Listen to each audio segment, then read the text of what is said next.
A very good morning. Welcome to this edition of News for the Hearing Impaired. I'm Rukma and with me is Sonia. Let's begin with the headlines. Army foils infiltration attempt by Pakistan in Kupwara district of Jammu and Kashmir. 5 to 7 infiltrators killed in last 48 hours. Army says number of attempts have been made by Pakistan to disturb peace in the valley and target Amarnath Yatra.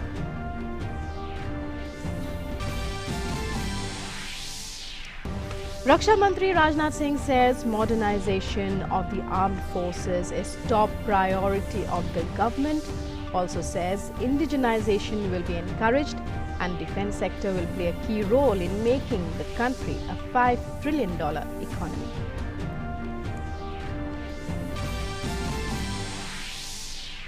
Today is second and last day of Bharatiya Janata Party's Abhyas Varg for party parliamentarians in New Delhi. Session is aimed at imparting training to party MPs on various important matters. Prime Minister Narendra Modi to address the concluding session. In international news, at least 19 people killed in mass shooting at shopping store in Texas in the United States. Young man in custody is believed to be the sole shooter. In sports, India beat West Indies by 4 wickets in first T20 International at Lauderhill in Florida.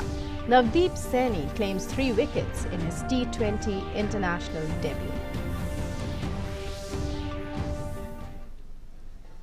And now for our top story.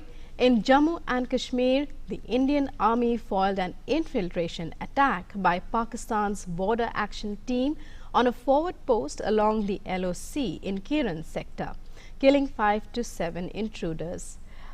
Pakistan BAT squad generally comprises special forces personnel of the Pakistani Army and terrorists. Pakistan has made several attempts to disturb the peace in the valley and target Amarnath Yatra in the past 48 hours. Pakistan initiated unprovoked ceasefire violation by firing of small arms and shelling with mortars. Indian Army retaliated in a proper manner.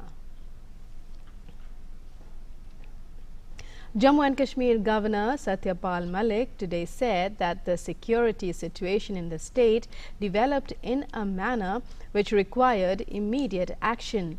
He said that there were credible inputs which were available to security agencies regarding terrorist attacks on the Amarnath Yatra. The governor added that there has been intensified shelling on the LOC by Pakistan, which was responded to effectively by the army. Interacting with a delegation of political leaders led by National Conference leader Omar Abdullah, the governor said that the state has no knowledge of any changes to constitutional provisions. The governor requested political leaders to ask their supporters to maintain calm and not believe exaggerated and unfounded rumors being circulated all around. Raksha Mantri Rajnath Singh yesterday said that modernization of the armed forces is a top priority of the government. He said this while addressing the Golden Jubilee celebrations of Bharat Dynamics Limited in Hyderabad. The Defence Minister said India has been successful in making the world understand that terrorism is terrorism for everyone. He added that indigenization will be encouraged and the defense sector will play a key role in making the country a $5 trillion economy. Earlier, he also unveiled the statue of Bharat Ratna Dr. APJ Abdul Kalam at BDL premises in Kanchanbagh. Today is the second and last day of Bharatiya Janata Party's Abhyas Varg for the party parliamentarians in New Delhi. Addressing the session after inaugurating it, PM Modi said BJP has paved the way forward on the basis of its ideology and not on kinship.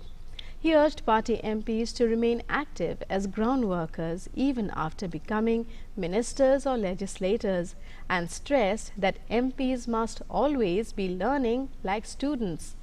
The 2-day workshop will have 9 sessions to train MPs. BJP President Amit Shah and Working President of the BJP, JP Nadda, also addressed the workshop. PM Modi will address the closing session of the workshop today. Union Minister Prakash Javadekar has said that the government has brought in several legislations in the public interest which will ultimately be beneficial for the people of the country. He added that the opposition parties, including the Congress, supported bills in Parliament only because the bills were in the interests of the country. In an exclusive interview to DD News, the Information and Broadcasting Minister said that the primary objective of the government is to fulfill the basic needs of the people. Watch the repeat telecast of the interview of the minister at 9:30 a.m. today, only on DD News.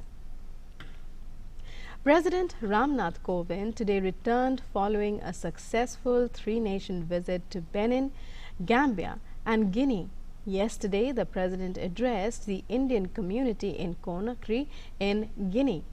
The President said that the Modi government has decided to open 18 embassies in the African continent, of which 7 will be in West Africa. He added that India offered $117 million assistance to Guinea to fund water projects.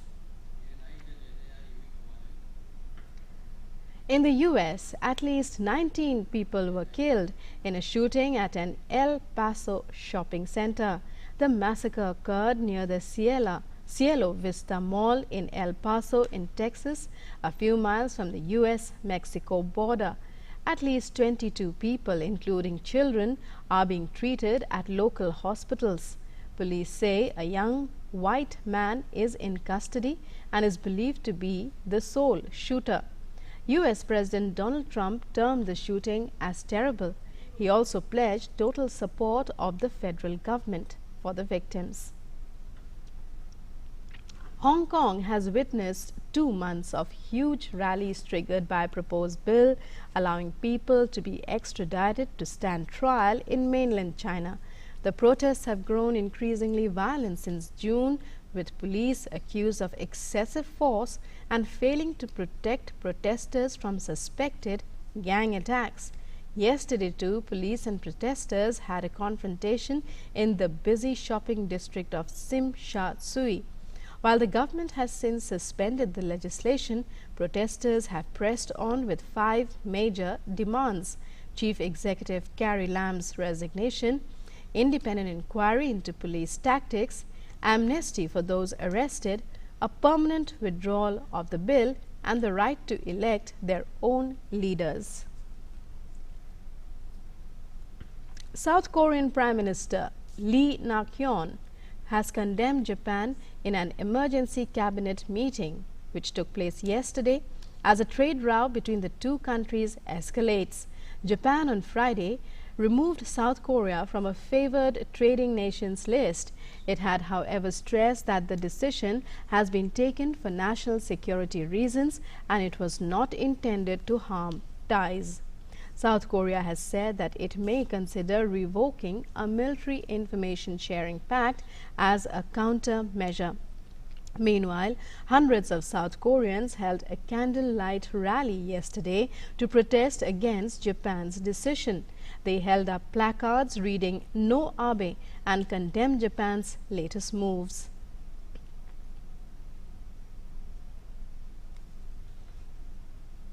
Russian police have forcibly detained nearly 800 people attending a protest in Moscow yesterday to demand free elections after authorities warned the demonstration was illegal. Yesterday's protest was smaller than one a week earlier, but the demand was the same: open up Russia's tightly choreographed political system. The focus of the protesters' anger is a prohibition on a number of opposition-minded candidates from taking part in a September election for Moscow's city legislature. The September vote, though local, is seen as a dry run for a national parliamentary election in 2021. .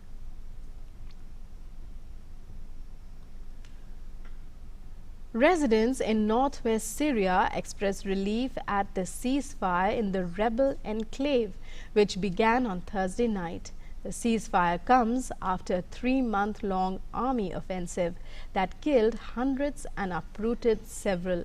People are enthralled that so many people were able to return to their homes before the upcoming Eid al-Adha celebration. The region is part of the last major piece of territory rebels hold after facing defeat across much of Syria at the hands of President Bashar al-Assad with his allies Russia and Iran. Russian emergency workers continued yesterday fighting wildfires in Siberia, engulfing more than 3.1 million hectares, an area roughly the size of Belgium or the U.S. state of Maryland. Environmentalists have called the blaze an ecological catastrophe. The U.S. space agency NASA has said this week its satellite imagery showed smoke from fires had wafted from Siberia and the Far East all the way to Alaska and along Canada's west coast. Russia had deployed military planes to help firefighters battle the fires. In cricket, India have won the first T20 of the 3-match international series against the West Indies by 4 wickets in Lauderhill in Florida in the United States. Chasing a target of 96 runs, India made 98, losing 6 wickets with 16 balls to spare. Earlier put into bat, the Caribbeans made 95 for the loss of 9 wickets in the stipulated 20 overs. Kieran Pollard top scored with 49. For India, Navdeep Saini claimed 3 wickets, giving away 17 runs. The second match will be played today. India's top-ranked men's doubles pair of Satvik Sairaj Rankireddy and Chirag Shetty stormed into their maiden final at a World Super 500 tournament in Thailand. The top-ranked Indian combined defeated former world champions South Korean pair in the 2019 Thailand Open. Rankireddy and Chirag, ranked 16 on the men's doubles charts, defeated the lower-ranked South Korean pair 22-20, 22-24, 21-9 after a dominant performance in the deciding game of the men's doubles semi-final. Satvik Sairaj and Chirag, who are training hard under Indonesia's Flandy Limpele, will take on world number 2 pair of Lee Junhui and Liu Yuchen of China in the big final today. And that's all we have for you in this edition of News for the Hearing Impaired. For all the latest news and updates round the clock, you can follow us on Twitter and YouTube. You can subscribe to our YouTube channel at @DD News Official. With that, we wind up this edition of News for the Hearing Impaired. Namaskar.